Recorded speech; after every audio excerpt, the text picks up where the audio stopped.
Ya, terima kasih Bu Anita. Sama. Bagus, cuman sayang gresek-gresek dikit. Jadi ibu-ibu sekalian, setelah saya mendengar Ibu Anita ini, saya jadi makin optimis nih tentang terapi online. Mau nggak mau harus kita kerjakan dan saya yakin pasti bisa gitu. Ya, kemudian ada beberapa hal tentunya yang harus kita matangkan. Yang pertama itu kalau bisa saya minta komen Ibu Maike tuh. Tadi kan selalu ditekankan ya, anak mesti bisa duduk lah. Udah untung nggak dijepit di tembok, tapi tetap dia mesti belajar sambil duduk gitu, bukannya guling-guling di bawah ya. Mesti diajarkan disiplin begitu juga sedikit. Bagaimana itu? Saya tadi browsing sebentar tentang sekolah alam itu image-nya hampir semuanya nggak pakai duduk di bawah. Nah, itu bagaimana tuh buat belajar online kaitannya? Nomor 2, Ibu Maike lah minta komennya. Ya. Ibu-ibu, bapak-bapak sekalian, Ibu Maike ini staf pengajar di Fakultas Psikologi UI yang senior nih, gurunya Ibu Anita nih, tempat saya banyak bertanya juga. Silakan Bu Maike. Ya, maaf Prof, tadi pernyataannya kalau anak-anak Kalau harus kita lihat duduk berapa diam. kali terapi behavior kan mesti duduk. Ya. Udah untung nggak dijepit gitu. Ya. Tapi saya browsing itu sekolah alam semuanya nggak ada yang duduk gitu, nggak ada yang duduk di kursi, gelimpangan aja di bawah atau di tikar. Gimana nih konsepnya bisa beda dong ya? Nah, ini mungkin kalau mereka dibolehkan untuk apa ya, nggak harus duduk diam, maksudnya supaya anak-anak ini nggak merasa ditekan gitu ya. Jadi sejauh anak-anak ini tetap bisa memperhatikan apa yang sedang dilakukan untuk anak tersebut itu. Yang penting barangkali kegiatannya memang benar-benar menarik untuk anak dan juga mereka mendapat reinforcement sesegera mungkin. Gitu.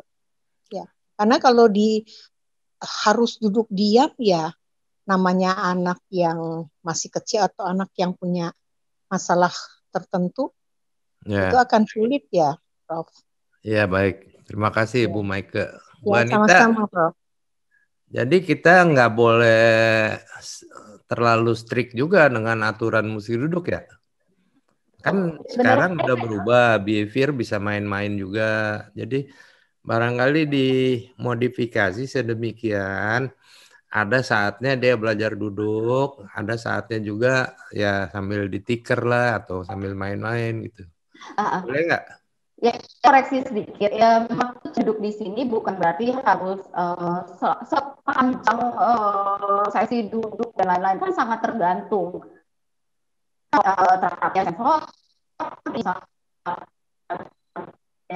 kalau lain ketika untuk men-setting situasi ketika online ya mungkin kan mau tidak mau anaknya harus berada di depan si gadgetnya gitu. Nah itu yang mengkondisikan hal tersebut. Bukan berarti ya Bapak Ibu dalam misalnya satu sesi 45 menit terapi online 45 menit terus duduk gitu. Enggak seperti itu. Oke. Yang kita berat usia. Jadi duduk nggak mutlak ya, boleh selang-seling ya. Pertanyaan kedua, kita kan dibatasi oleh itu dokter anak itu setengah mati ngikutnya tuh, anak kecil nggak boleh gadget, di bawah 2 tahun, di atas 2 tahun cuma boleh sekian jam. itu melekat di kepala semua dokter anak, sehingga semua anak nggak boleh gadget. Sedangkan belajar online mesti pakai gadget. Nah, gimana tuh? Oke. Ya, ini susahnya ya. Mau nggak mau, Prof, gimana dong situasinya? Saya sendiri sebenarnya saya bukan anti sekali sama gadget. Banyak hal yang bisa kita dapatkan dari gadget. Anak-anak ke depan juga mereka native gadget ya gitu, native teknologi gitu, dari lahir juga udah difoto pakai handphone gitu. Ya, ya mungkin yang penting adalah kita bagaimana membatasi itu menjadi bermanfaat, tidak berlebihan. Kalau misalnya dia udah terapi online 45 menit, terus misalnya dia habis itu nonton lagi, mungkin kan mata juga lelah, posturnya juga mungkin jadi bungkuk misalnya karena dia nonton. Nah itu yang kita harus latih, bikin oke, ada jeda, kita melakukan aktivitas lain dulu, ngapain dulu, interaksi dulu, apalagi kalau anak-anak punya kebutuhan khusus, kita kasih gadget terus-terusan, interaksinya kan satu arah, dia nggak belajar-belajar interaksi, gitu. Nah, itu yang harus sangat-sangat kita perhatikan. Itu sih, Prof, kalau menurut saya. Jadi ibu-ibu, saya perhatikan sendiri pada pasien dan saya punya pendapat sendiri tentang gadget. Menurut saya, ibu-ibu nggak usah stres banget lah. Nggak boleh main gadget sampai gadgetnya diumpetin, sampai berantem sama anaknya, anak kejerit-jerit, minta mau lihat iPad, nggak boleh ya. Padahal ibunya main iPhone di sebelahnya gitu.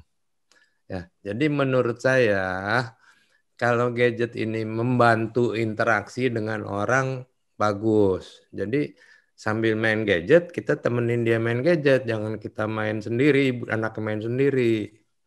Nomor 2, biasanya yang kurang bagus itu duduk, makan, disuapin sambil nonton TV. Ya, nggak pakai ngomong, nggak pakai apa, udah makannya cepat jadinya. Itu sering sekali dilakukan oleh orang tua. Yang ini jangan. Karena menurut saya gadget itu kerugiannya adalah membatasi interaksinya dengan manusia gitu. Ya, bukan gadget yang salah, jadi interaksinya yang kurang. Jadi kita nggak boleh terlalu kaku lah. Tadi soal duduk, ya, kemudian soal gadget. Apabila gadget ini dipakai buat belajar, boleh-boleh saja ya, dan memang harus dipakai gitu. Ya, jadi jangan terpaku sama aturan yang Mungkin mau sharing sedikit, Prof, soal gadget. Saya sendiri sebenarnya anak-anak saya juga ada yang bergadget gitu ya. Maksudnya mereka nonton dan lain-lain. nggak Tapi ada balik lah lagi, anak nggak main ya, gadget sekarang. mungkin yang harus kita lihat juga konten Bapak Ibu. Jadi kalau misalnya bisa kontennya yang mungkin kita downloadkan dulu, biar kontennya udah jelas buat kita. Oh, yang ini mendidik. Karena banyak juga anak-anak kalau nyari sendiri otomatis kan mungkin yang enggak juga bisa dia lihat gitu. Nah, itu yang kita bisa lakukan. Anaknya Dokter Ivan sering nyari sendiri tuh. Mana dia Dokter Ivan? Dokter Ivan ada nggak? Nggak ada, Prof, dia di YouTube. Ada. Ya begitu. Kemudian mengenai terapi online sendiri, saya udah bilang bahwa saya optimis. Dan kelihatannya kalau ibu-ibu perhatikan beberapa seri kita bicara ini kan mirip-mirip semua ya. Persiapannya, pairingnya, promnya, reinforcernya. Jadi menurut saya kalau secara umum dia nggak terlalu susah melakukannya ya. Tetapi harus diingat bahwa anak-anak kebutuhan khusus ini sangat individual ya. Ada anak yang tadi ada tuh ibu-ibu nulis tuh nggak mau masuk terowongan anaknya. Terus mesti diapain gitu ya. Jadi apabila terjadi perbedaan individual ini yang menyimpang dari yang biasa-biasa, nah di situ perlu bantuan dari profesional. Apalagi tadi dibilang harus ada maju kan. Saya juga sudah menentukan setiap 3 bulan harus ada kemajuan. Nah ini Ibu Anita, kita sebagai terapis nih kita mesti mempersiapkan sistem. Nggak usah nunggu 3 bulan dah, kelamaan. Apalagi 3 bulan mesti ketemu saya, nggak ketemu-ketemu, ketemunya baru setahun. Ya, jadi setiap ada mentok ya, tidak maju, tidak bisa melakukan, atau ibunya mengalami kesulitan melakukan, itu kita mesti punya sistem buat langsung membantu ibu-ibunya ini. Pada saat terapisnya tidak bisa memberikan habis lagi, udah pusing juga gitu. Ya, itu nanti akan kita siapkan. Jadi yang kontrol 3 bulan ya tetap boleh, tapi sebetulnya dalam waktu berjalan itu mesti ada bantuan ya. Tolong disiapkan. Baik, ya respon anak kan lain-lain ya. Ada yang gampang, ada yang susah, ada yang maju, ada yang lambat majunya. Nah, itu juga merupakan respons individu yang harus kita perhatikan. Hari ini kita ditemukan. Hari ini kita ditemani oleh Ibu Indriana Anggraini nih. Ibu Indri ini adalah kepala sekolah anakku. Kan anakku ada sekolahnya juga di Pulau Mas ya. Beliau ada kepala sekolahnya, udah siap, dan beliau akan membantu Ibu Anita nih jadi moderator apa. Ini pertanyaan udah banyak juga nih kayaknya. Ya, silakan Ibu Indri.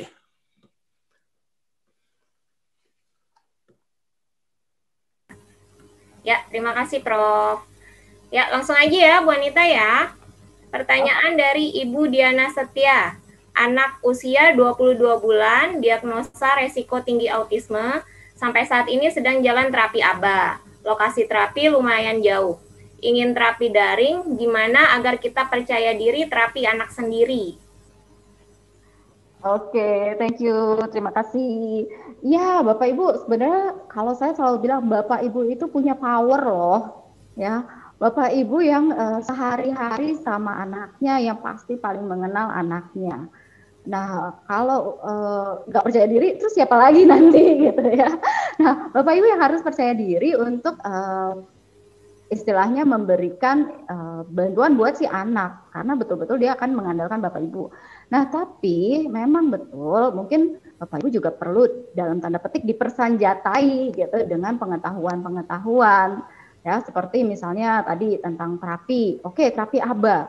Terapi ABA itu apa sih? Bagaimana teknik-teknik dasarnya itu seperti apa? Nah, itu yang Bapak Ibu harus kuasai. Nah, biasanya kalau terapi online, ya pasti Bapak Ibu juga akan diajarkan oleh si terapisnya untuk gimana sih teknik-tekniknya, apa yang harus dilakukan. Yang nggak bisa Bapak Ibu cuma dikasih program, misalnya, oke, pokoknya ajarkan mengenal angka ya Pak, Bu. Lah, terus caranya gimana ya? Kalau nggak diajarin ya nggak bisa juga. Makanya tadi yang efektif adalah memang orang tua juga harus dapat trainingnya gitu. Bagaimana menjalankan terapi-terapi tersebut. Itu sih. Tapi Bapak Boleh Ibu tambah? Yes? Tambah boleh. Boleh dong. Ibu Diana dan ibu-ibu lain, saya selama jadi dokter anak, selalu saya bilang bahwa yang paling tahu tentang anaknya itu adalah ibunya atau ayahnya, orang tuanya lah. Ya, jadi nasihat saya juga buat calon dokter anak tuh, kalau ibunya bilang ada apa-apa, kita periksa nggak ketemu apa-apa, hati-hati. Biasanya kita yang salah. Ya, jadi ibu paling betul. Nah, ibu paling betul jangan sampai nggak pede nih ibunya nih. Ya, mesti pede dong. Nah, tetapi tetap harus dibantu seperti Ibu Anita bilang. Ini anaknya 22 bulan nih.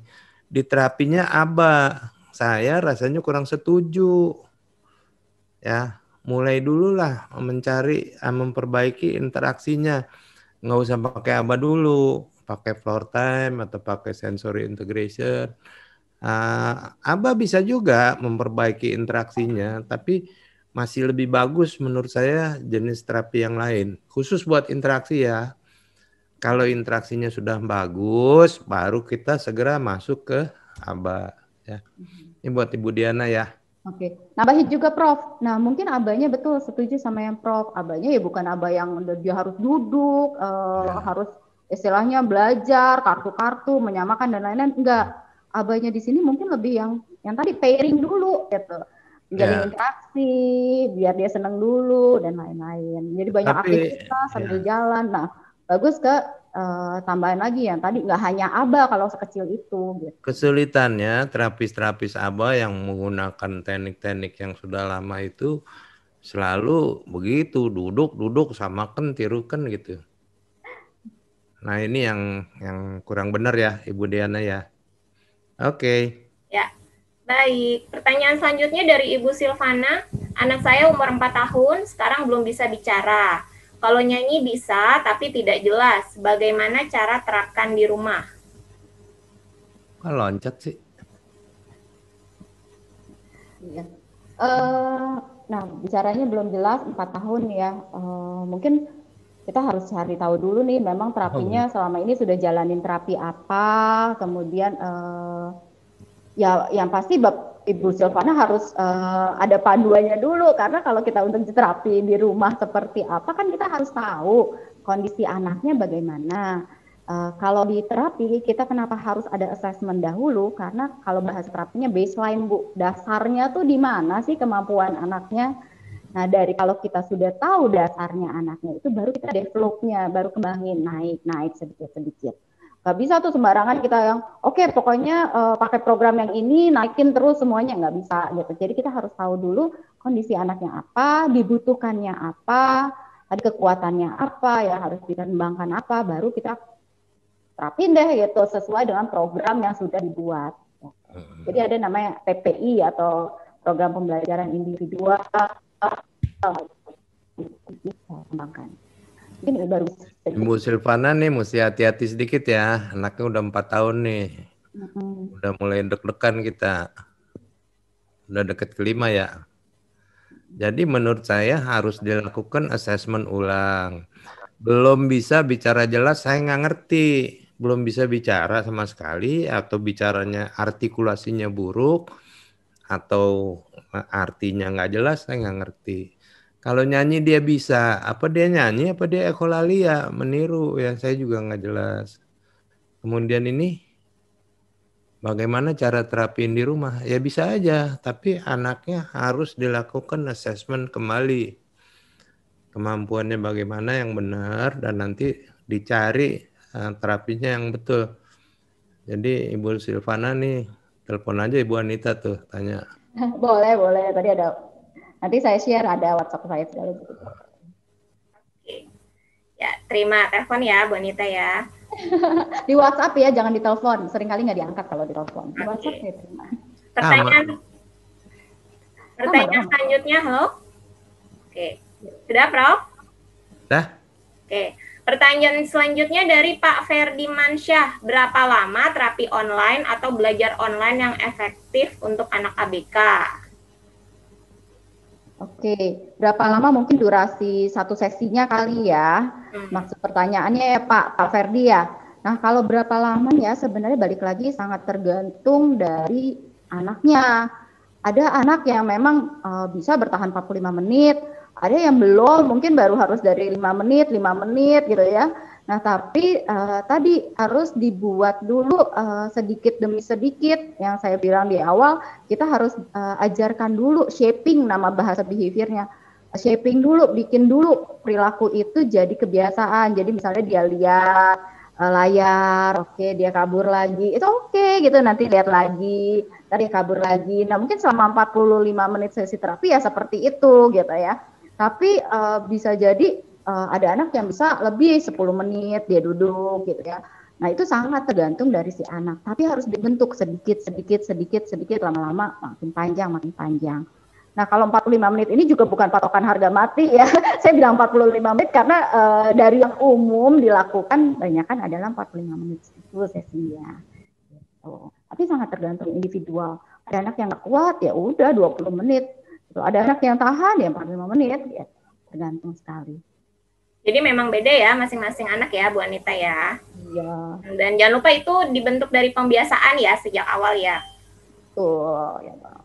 Jadi kalau awal-awal ya jangan harap misalnya baru nih misalnya oke, anak saya baru ikut terapi online terus berharap 45 menit anaknya bisa bertahan, ya belum tentu Pak Bu ya, seringkali masih kabur sana sini ya udah gitu, nggak apa-apa toh bertahap, balik lagi bertahap.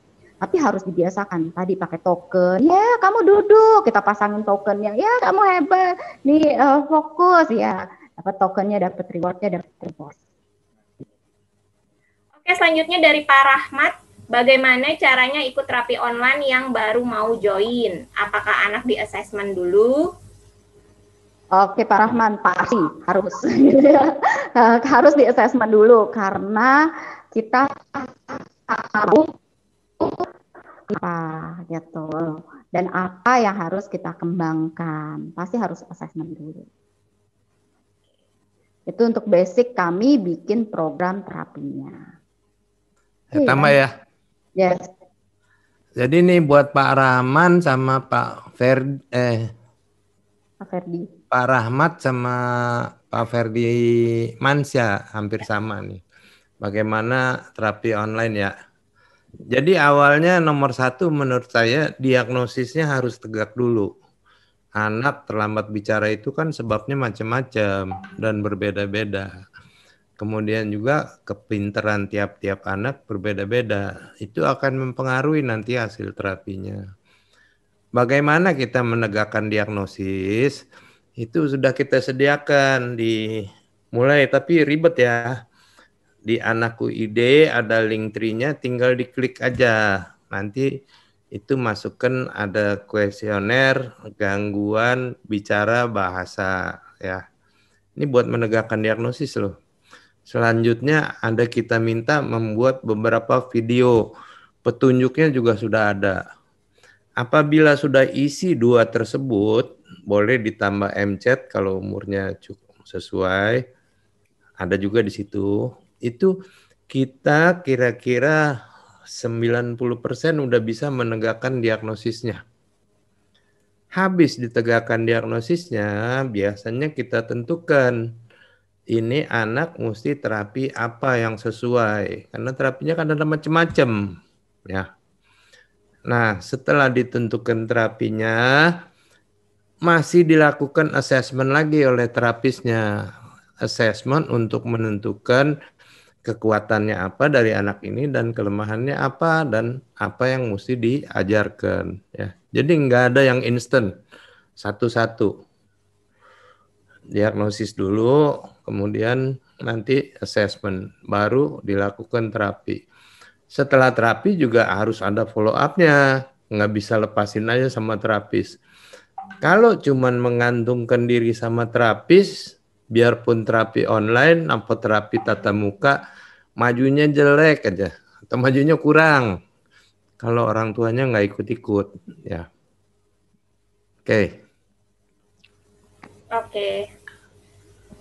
Waktu untuk terapi online apakah bisa pada waktu malam hari? Karena orang tua bekerja dan hanya ada waktu di malam hari atau saat weekend. Dari Ibu Lena. Oke. Ya, balik lagi sama sih Bu Lena, jawabannya akan sangat tergantung dari anaknya gitu ya. Kalau bisa ya bisa-bisa aja. Kalau online kan tidak ada apa ya istilahnya tadi lebih fleksibel sifatnya. Tapi sangat tergantung anaknya, apakah anaknya udah jam tidur, apa tidak. Karena kalau misalnya udah jam tidur ya kan nggak memungkinkan, nggak akan efektif terapinya. Mungkin lebih baik dicari waktu-waktu yang anaknya cukup seger gitu ya. Dan betul tadi ada pendamping yang siap membantu gitu. Itu aja.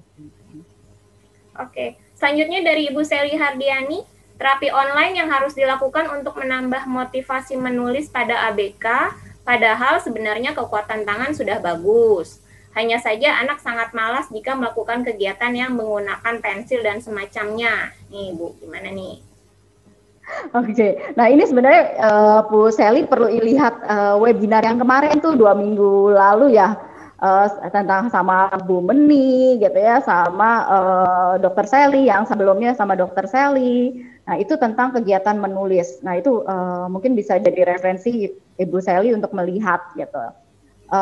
Tapi ya yang pasti kalau kita misalnya tangannya sudah bagus, nah nanti mungkin dilihat lagi mungkin sama teman-teman okupasi terapi sebenarnya ada masalah nggak sih yang dibilang bagus tuh yang mana? Apakah dia pegangnya saja sudah tripod tapi geraknya fleksibel, lengannya segala posturnya, lehernya, udah bahunya kalau kata teman-teman OT itu sudah bagus apa belum gitu. Kenapa sampai dia tidak termotivasi.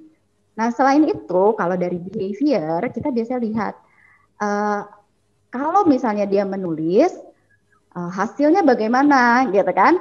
Nah terus respon lingkungannya seperti apa. Nah bayang Bu kalau dia susah nih nulis, terus dia udah mau nih garis satu tapi masih bengkok.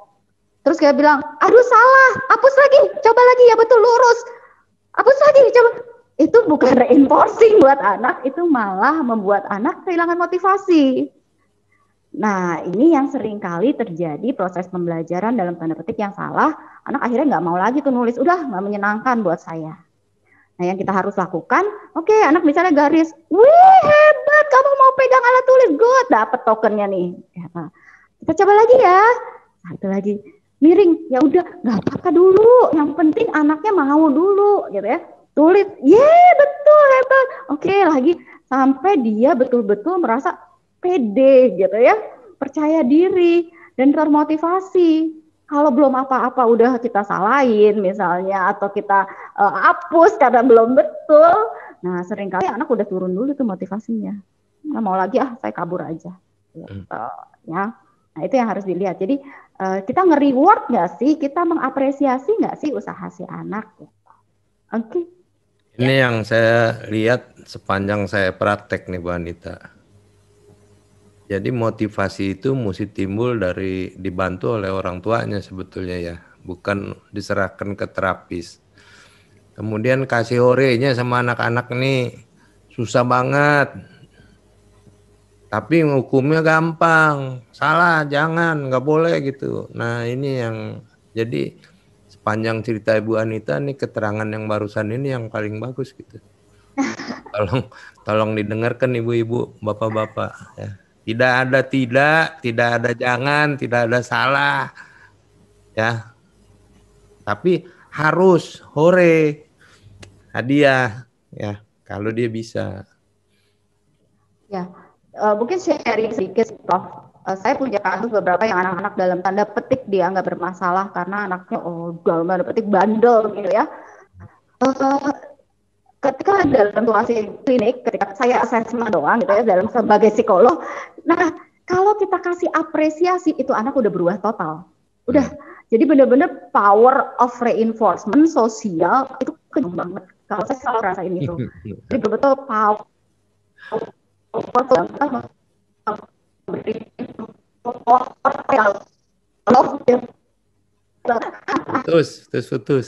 Oh ya putus. Nah, anak-anak akan sangat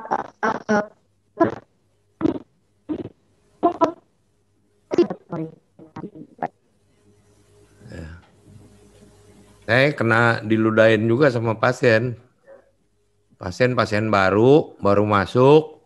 Orang tuanya udah bilang, hati-hati dok diludahin katanya.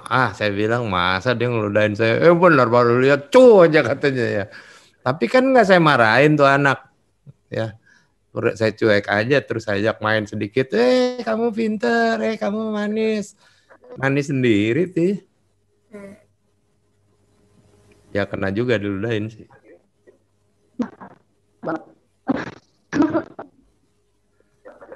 Ya, teruskan Bu Indri. Ya, ini dari Pak Ferdi Mansyah lagi nih yang tadi. Nafsu dia nih. Bagaimana mensiasati online fatigue bagi ABK saat pembelajaran online? Oke. Nah, ya yang tadi sih sebenarnya kalau online fatigue ya berarti kan orang udah bosen. Nah, pasti situasi kita harus lihat dulu. Stimulusnya kalau saya ngebahas selalu pakai behavior ya A, B, C. Ya. Stimulusnya bagaimana gitu.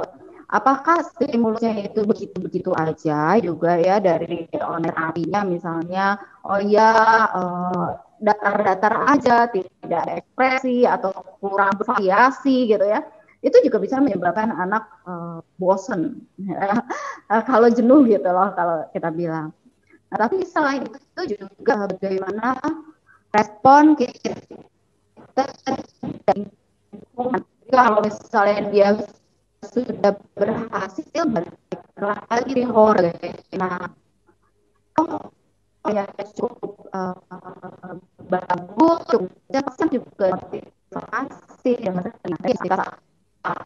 Terus putus, wanita. Ini saya dikerjain internet dari kemarin. Kalau coba bagus, giliran pas waktunya pasti putus. Ya, jadi ini banyak saya temukan. Saya nggak percaya anak-anak itu bisa fatigue belajar ya. Tapi belajarnya mesti senang. Ya. Yang banyak saya temukan nomor 1 terapisnya mati akal atau mati gaya. Terapis saya juga kadang-kadang kepergok sama saya gitu. Hari ini ngeronce, besok ngeronce, minggu depan ngeronce, 3 minggu lagi ngeronce, ya bosen anaknya. Jadi harus ada itu program, tadi istilahnya apa? Pembelajaran individual, apa? PPI. Hah?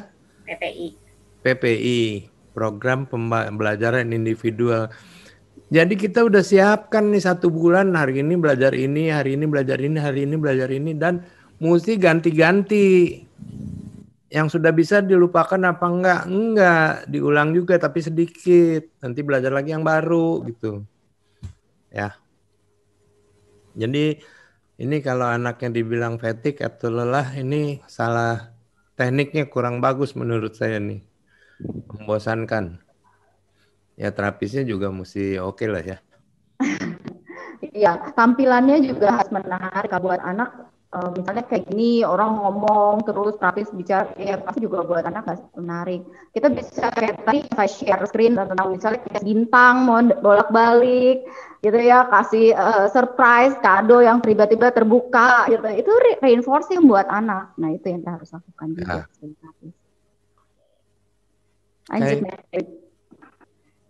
Pertanyaan selanjutnya dari Ibu atau Bapak nih? Ibu kayaknya. Ibu Purnama Hutami. Anak saya 7 tahun ASD. Selama sekolah online awal-awal semangat tapi sekarang bosan, tidak mau ikut Zoom sekolah. Kalau mau belajar harus disuruh, kalau tidak disuruh tidak mau. Padahal saya bikin ruangan belajar khusus. Bagaimana caranya agar anak mau semangat lagi belajar dan mau ikut belajar online? Oke. Ya.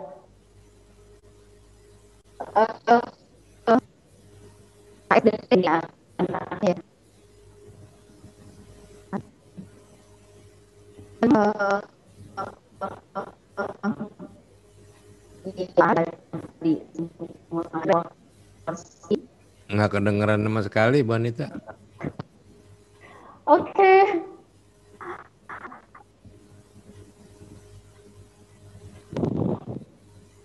Dengeran nggak, Prof? Dengeran. Oke. Ya.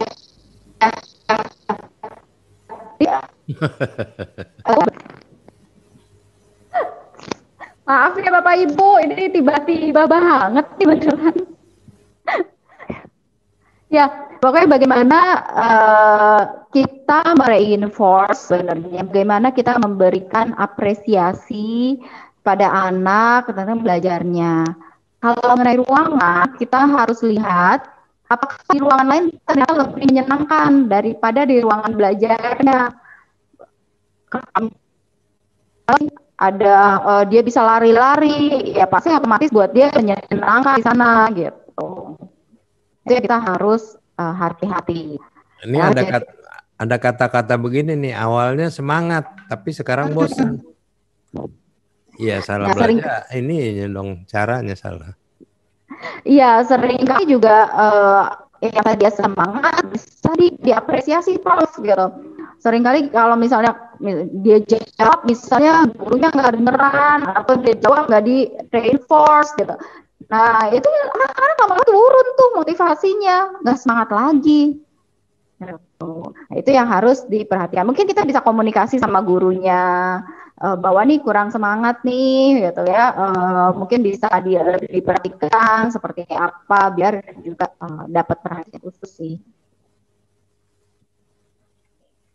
Mungkin kalau kemampuannya sudah bertambah, reinforcernya juga harus bertambah dong ya Pak ya. Gitu. Jadi gitu ya Bu Anita ya.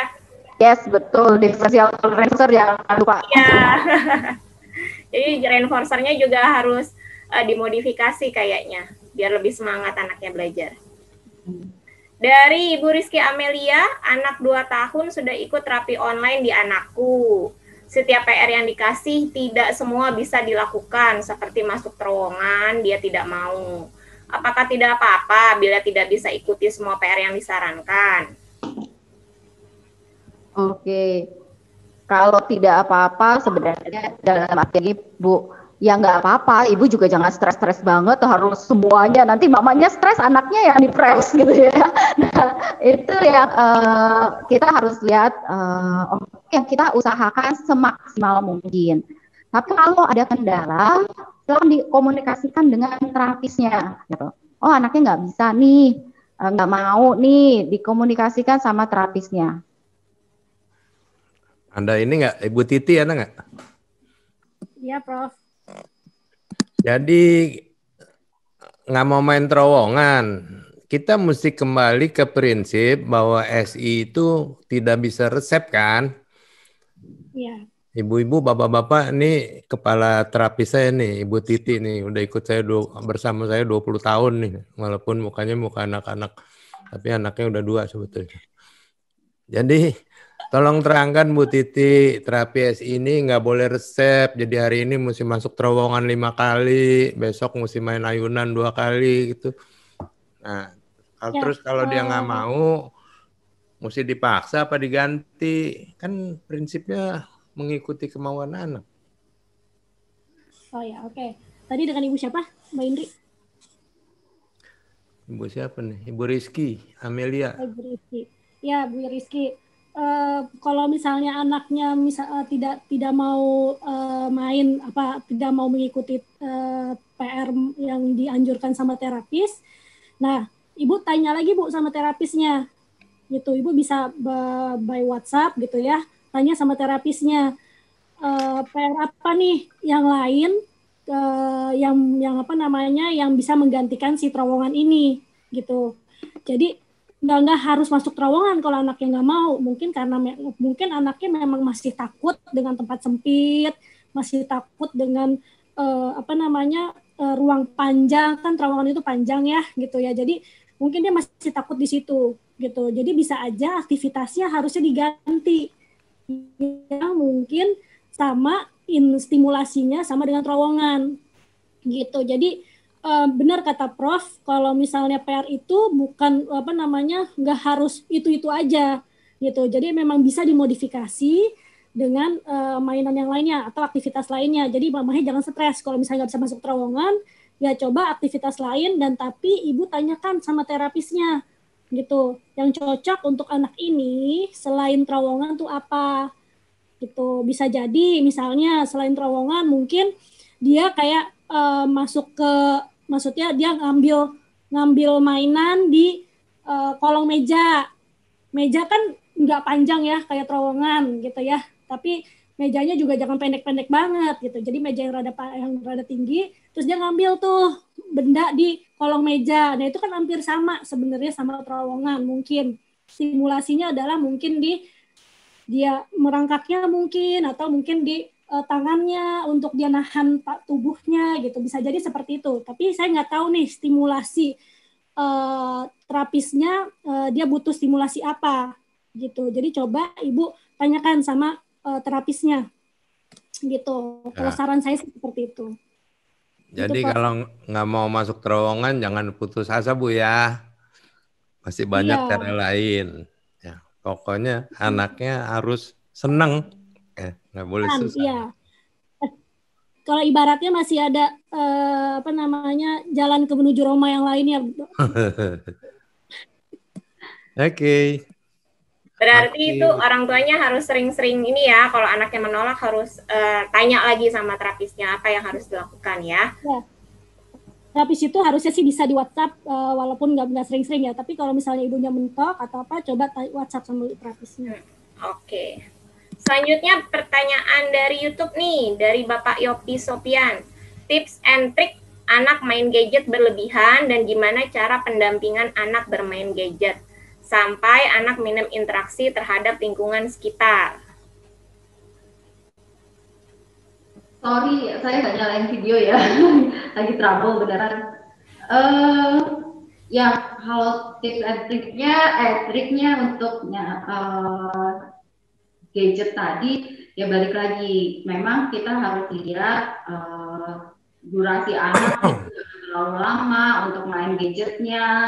Kemudian tadi di download saja sebenarnya jauh lebih aman daripada anak bisa cari-cari sendiri.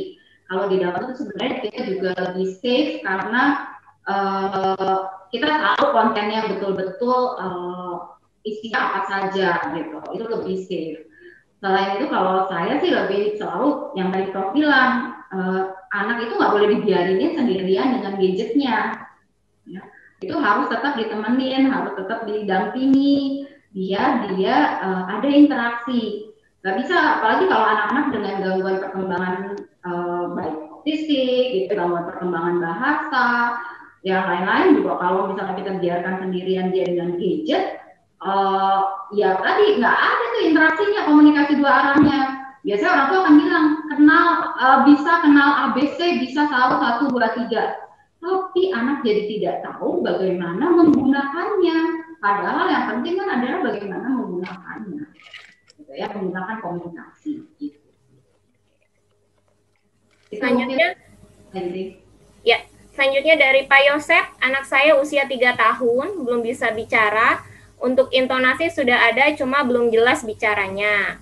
Mau tanya usia anak berapa dinyatakan telat bicara dan harus terapi? Isi kuesioner aja langsung. Isi kuesioner aja langsung di Anakku ID tuh. Ya, sudah dijawab ya Pak sama Prof. Isi kuesioner di Anakku ID. Ini ada guru sekolah alam nih. Ibu Silviani Hanum. Maaf ya Bu Indri. Iya, silakan Prof. Ini Ibu Silviani, saya mengajar di sekolah alam.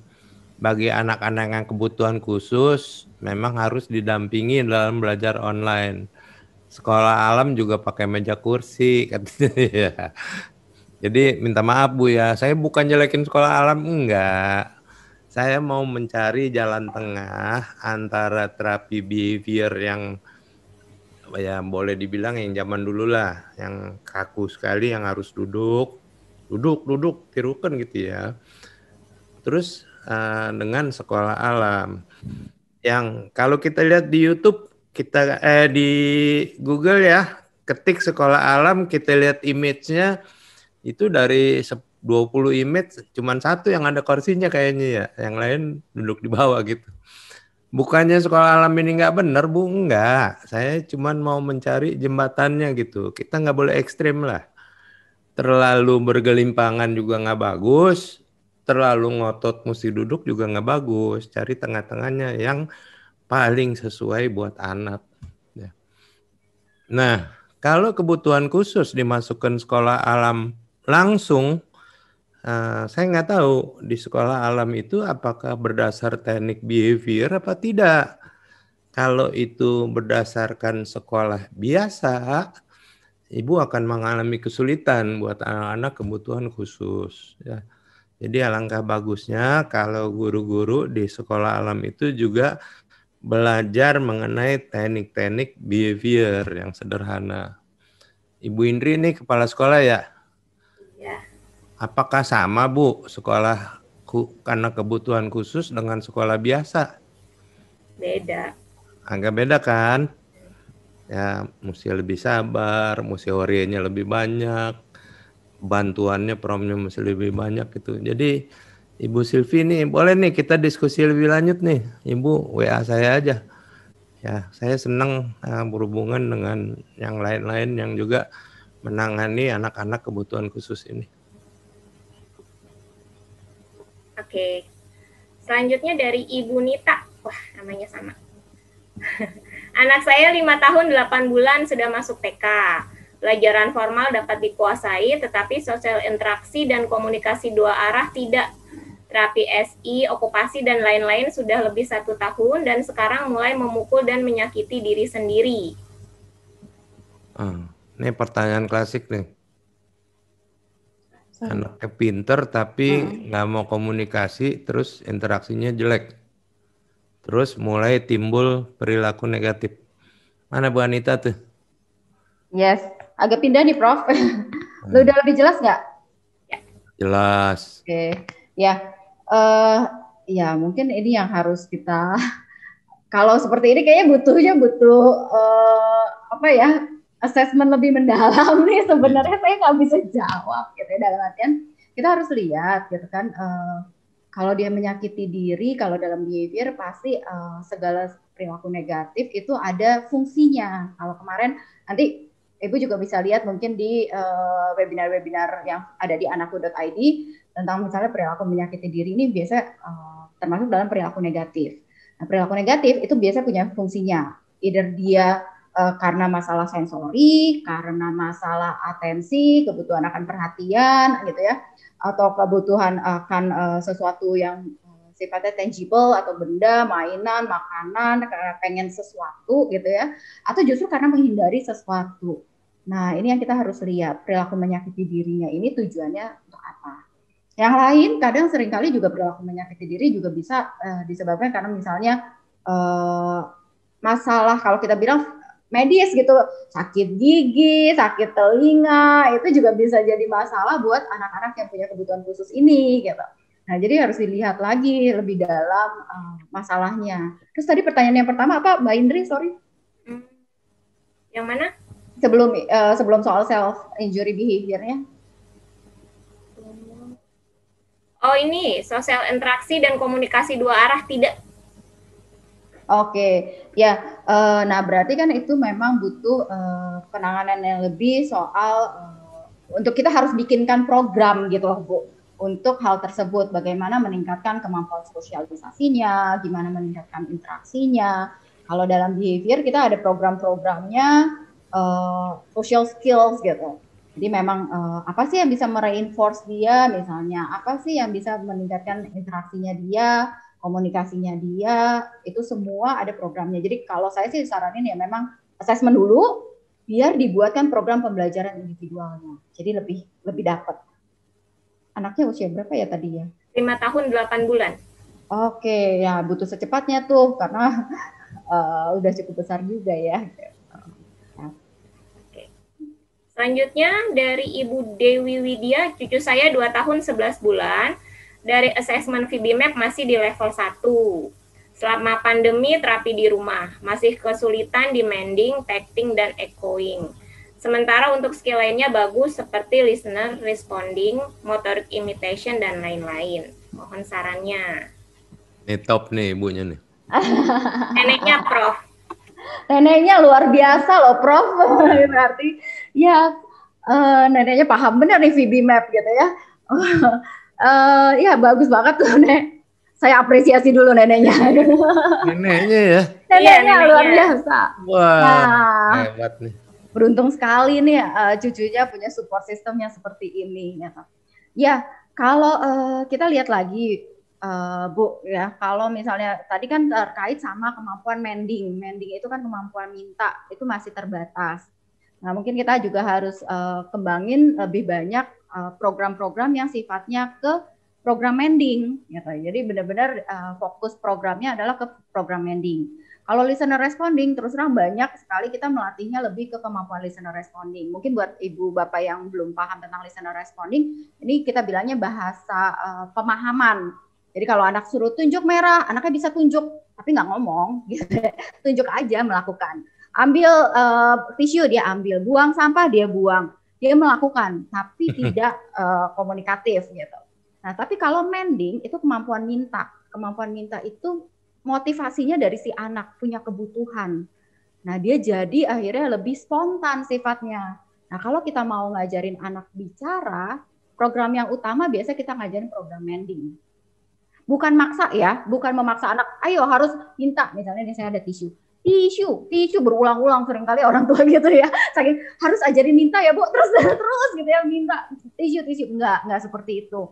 Tapi kita misalnya kita kasih misalnya, oh dia nunjuk atau misalnya anak, tisu, dia, oh iya tisu nih, gitu. Udah kasih dulu. Tapi respon dia bersuara itu salah satu modal kita untuk membentuk dia menjadi kata tisu nantinya, gitu. Ya, sedikit demi sedikit dari terus nanti dia baru tisu, yes tisu. Jadi, tapi itu proses masih panjang. Setidaknya dia bersuara saja itu sudah modal. Jadi kalau dia mau sesuatu dia harus bersuara, nggak harus katanya. Ya susah untuk ngomong tisu itu, ya Bu. Men sama tek itu bukannya pelajaran pertama ya? Ya biasa men dulu, terutama men Pak Dok. Gitu. Mending dulu. Kalau texting banyak anak dengan kebutuhan khusus ASD banyak bisa texting. Dia lihat kereta dia bilang kereta, tapi bukan untuk komunikasi. Gitu. Texting itu nge-label Bapak Ibu. Nah kalau dari penelitian anak yang bisa teks belum tentu bisa komunikasi. Gitu. Ya. Itu kenapa harus mending duluan? Karena kalau dia udah bisa minta, berarti dia sudah bisa berkomunikasi dua arah. Biasanya bisa lebih jalan yang lain. Gitu. Nah, itu soal mengerti atau listener responding itu banyak sekali ya, mungkin 75% pasien bilang anaknya belum bisa bicara, belum ngerti apa-apa, tapi kalau disuruh buang sampah bisa. Saya nggak tahu kenapa nih. Jadi menurut saya buang sampah itu nggak dihitung. Tidak dihitung kemampuan dia mengerti dan merespons. Yang lain aja lah, carilah. Saya tahu jawabannya, Prof. Saya nggak tahu sampai sekarang. Saya tahu, Prof, jawabannya. Apa? Karena coba berapa kali Bapak Ibu melatih anak buang sampah. Itu sehari bisa berkali-kali. Nih buang sampah, nih tisu, dia pakai tisu lagi, nih buang sampah berkali-kali. Kuncinya adalah di latihan yang sering. Kalau Abang kan gitu. Nah itu dia. Jadi walaupun belum diterapi bisa juga buang sampah ya? Bisa, walau mungkin dia nggak ngerti, awalnya nggak ngerti kan. Biasanya awal anak nggak ngerti, tapi sama orang tua dituntun ke tempat sampah, dibuang. Nah itu sebenarnya prom, gitu ya kalau bahasa behavior. Di prom, dibuang. Oke, ntar lagi latihan begitu lagi. Nah sebenarnya Bapak Ibu udah melakukan terapi behavior di situ. Tinggal diaplikasiin lagi buat yang lain gitu. Oke. Oke, selanjutnya. Anak usia 4 tahun 9 bulan Mei kemarin baru mulai verbal, tapi masih 1-2 kata dan belum komunikasi dua arah. Mending masih minim dan sekarang lebih banyak ekolalia. Bulan 7 akhirnya mulai terapi SI, wicara, dan perilaku. Apakah anak saya perlu terapi wicara, sedangkan anak saya baru keluar 1-2 kata dan artikulasi masih kurang? Dari Ibu Lena. Bu Lena, nah kalau saya aja yang jawab dah. Yes, tahu aja Prof, saya ragu. Ini Bu Anita susah menjawab karena berhubungan dengan profesi lain. Tapi kan saya profesinya sendirian, ya. Jadi saya bilang kalau baru bisa 1-2 kata, jangan terapi bicara dulu. Lakukan terapi behavior, ABA. SI-nya boleh sebagai tambahan, ya. Kenapa-kenapanya ya udah nggak usah lah, Ibu percaya aja dah. Ya aja sama Prof, Bu. Nah sebenarnya bagus tuh Prof. Ya kalau ini kan anaknya udah bisa ekolali, itu hal-hal yang bagus Bu, udah progres. Oh, iya. Tinggal kita kembangin lagi. Alhamdulillah. Kalau Aba pakai Aba yang VB, terutama verbal behavior ya Bapak Ibu bisa cari di internet juga banyak, di webinar kita juga udah beberapa kali bahas. Nah itu diajarin Prof, akan lebih berkembang. Kalau udah banyak ekolalia, istilah saya dipoles dikit aja lah Bu, ya. Oke. Silakan buka webinar yang lalu-lalu ya tentang verbal behavior ya Bu. Mohon saran untuk terapi daring anak saya 6 tahun, DS, sekolah TK, membutuhkan terapi OT. Anak saya sepertinya mengalami kejenuhan online, mengingat PJJ sekarang sulit diajak beraktivitas yang melibatkan penggunaan kamera. Bagaimana supaya terapi bisa lancar, kata Pak Baju. Banyak yang nanya begini. Ya sebenarnya balik lagi sih, seringkali jadinya gini, anak itu kan jadi belajar ketika dia harus ngadepin laptop, harus ngadepin duduk PJJ, itu jadi situasi yang kalau di bahasa behavior aversif, tidak menyenangkan gitulah istilahnya. Nah kita harus balikin lagi ke situasi menyenangkan. Dia bisa bahwa misalnya si gurunya berinteraksi sama dia duduk di situ akan dapat reward istilahnya. Nah balik ke situnya. Karena kalau misalnya ya gini deh Bapak Ibu misalnya nih suruh depan kamera, udah tahu pasti akan harus duduk, diem, berjam-jam, dengerin orang, terus kita nggak boleh kemana-mana. Belum lagi nanti pendamping marah kalau kita misalnya geseran dikit, kamu nggak boleh ya, gitu. Gitu. Nah itu jadi sesuatu yang tidak menyenangkan buat anak. Bayang nggak sih, gitu, buat anak-anak yang masih punya kebutuhan gerak tinggi, apalagi tadi DS kan kita tahu akan lebih sifatnya low tone gitu ya, otot-ototnya lemah misalnya, suruh duduk berlama-lama pasti dia nggak tahan. Jadi harus dikombinasikan tuh sama aktivitas gerak dan lain-lain. Nah, mungkin bagiannya Dokter Sally tuh nanti kapan-kapan boleh tuh. Gitu. Oke. Oke, Prof, ini udah 14.30, tapi pertanyaan masih banyak, mau lanjut atau gimana? Prof? Ada yang hand raise nggak, Mbak Indri? Mungkin bisa yang hand raise. Yang mau langsung.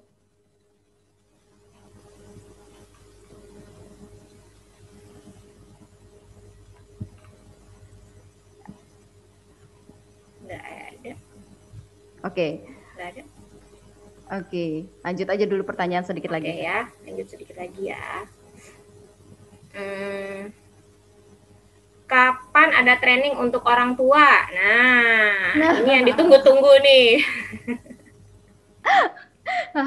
Iya, Bapak Ibu, mungkin kalau untuk training ya kami dari tim ABC, Agent of Behavior Change, dengan teman-teman dari BCBA sedang membuat memang program training untuk ABA-nya, tapi untuk terapi ABA sifatnya. Nah, nanti semoga tahun depan sudah bisa launching ya, Prof. Gitu ya. Banyak yang tunggu ya. Saya juga yang salah nih, belum melihat bahan yang udah disetor. Nah, ya berdoa aja biar kita kan agak loncat-loncat juga pikirannya, kalau lagi seneng yang satu, seneng itu ntar balik lagi. Nanti saya kerjakan. Prof, ini udah 14.30, mau lanjut atau gimana? Udah, kita ini aja. Tapi ada yang masih penting ya. Ini Ibu Sally nih, kalau anak otis mampu didik, udah bagus nih ya. Kelas 4 SD, alhamdulillah. Mamanya sangat push dia buat belajar dalam 1 hari. Cuman istirahat, makan, dan mandi. Ya. Terus anaknya mulai destruktif dan manipulatif. Nah, mamanya khawatir dengan nilai anak. Ini tolong dijawab nih Bu Anita nih. Belajar aja sehari-hari ini. Ini terpengaruh sama low fast dulu ya, 40 jam 1 minggu ya. Katanya terapi behavior mesti 40 jam 1 minggu. Coba Bu Anita. Iya deh, masalahnya belajarnya juga seperti apa ya. Betul sekali, kalau anaknya udah tidak menyenangkan pasti munculnya masalahnya behavior gitu. Masalah seringkali anak-anak muncul nih masalah destruktif, manipulatif ya pasti karena situasi tadi tidak menyenangkan buat dia. Ya harus dibuat ini dulu ya, kita harus cari dulu nih kenapa behavior itu muncul. Misalnya apakah memang karena terlalu padat, apakah karena misalnya dia mau sesuatu, dan itu harus dikombinasikan belajarnya itu ya juga dengan reinforcer yang cukup kuat. Kalau reinforcernya nggak kuat, ya nggak imbang. Kita pun sebenarnya kan nggak akan mau, kita pun nggak akan mau bekerja lebih keras gitu ya. Kalau misalnya tidak ada sesuatu yang kita dapatkan nggak seimbang gitu. Nah, anak-anak juga demikian sebenarnya. Ya, itu yang harus kita lihat. Dan ya anak-anak juga masih butuh main ya gitu. Anak-anak butuh main, butuh aktivitas lain. Jenuh sekali, kasihan juga anaknya gitu. Nah, kalau belajarnya akademik, aduh apalagi nih Bu gitu ya. Nah, akademik itu kan buat anak biasa juga menyebalkan ya kadang-kadang ya. Apalagi kalau gurunya memberikan tidak dengan cara yang baik gitu. Kita kan semua pernah juga sekolah SMA segala, kalau ya kadang-kadang sebel juga sama pelajarannya kan. Nah, ini ada ibu nih, kasihan nih. Ibu Erika nih, anaknya 8 tahun. Masih sekolah di TKB ya. Jadi kelihatannya belum cukup masuk SD nih. Sudah diterapi hampir 6 tahun. Sekarang masih ekolalia. Nah, iya. Oke. Nah, sebenarnya kalau dalam behavior dalam verbal behavior ada namanya transfer training, Bu. Ya, jadi kalau udah punya ekolalia, kita udah bersyukur karena setidaknya udah ada suara. Nah, tapi dari ekolalia itu istilahnya kita harus kembangin jadi transfer training untuk yang lain. Misalnya kemampuan menjawab. Jadi kalau saya kasih contoh aja ya, sebatas contoh. Kalau misalnya kita tanya nih, nama kamu siapa? Dia akan jawab, nama kamu siapa? Itu kan ekolali. Tapi kalau di transfer training, kita gunakan si kemampuan ekolalinya untuk dia bisa jawab. Jadi, nama kamu siapa? Anita. Dia akan ikutin yang terakhir, Anita. Nama kamu siapa? Anita, karena dia tadi ekolali. Gitu. Jadi sebenarnya karena tekniknya transfer training seperti itulah simpelnya. Nah, itu yang kita harus ajarkan dengan pada anak ini. Karena dia udah punya modalitas ya sebenarnya ekolali, sayang kan. Nah, tapi kasihan juga nih kalau udah 8 tahun mungkin harus dievaluasi kembali nih, Bu. Program-program terapinya dan lain-lain. Ibu Erika nih kasihan juga nih udah terapi 6 tahun. Ibu telepon aja Ibu Anita dah, nanti minta advice-nya ya. WA saya boleh, Bu. Hah? Ya, boleh ya? Ya, WA saya boleh. WA, ya. Baik. Habis ya Bu Indri ya? Kira-kira yang penting habis. Terima kasih nih Ibu Indriana Anggraini. Saya baru tahu nama panjangnya Indriana Anggraini.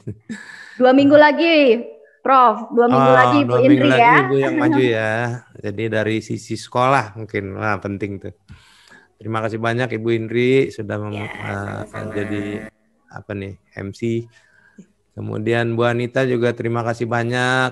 Ini ilmunya sangat bermanfaat nih. Walaupun buat saya juga saya belajar banyak. Tadi Ibu Maike terima kasih atas sarannya. Ibu Titi dari sensory integration okupasi terima kasih. Dan tadi juga Ibu dari Sekolah Alam tuh terima kasih atas sarannya. Boleh hubungin saya atau salah satu yang di sini. Kita diskusi lagi lah tentang Sekolah Alam ini. Ya.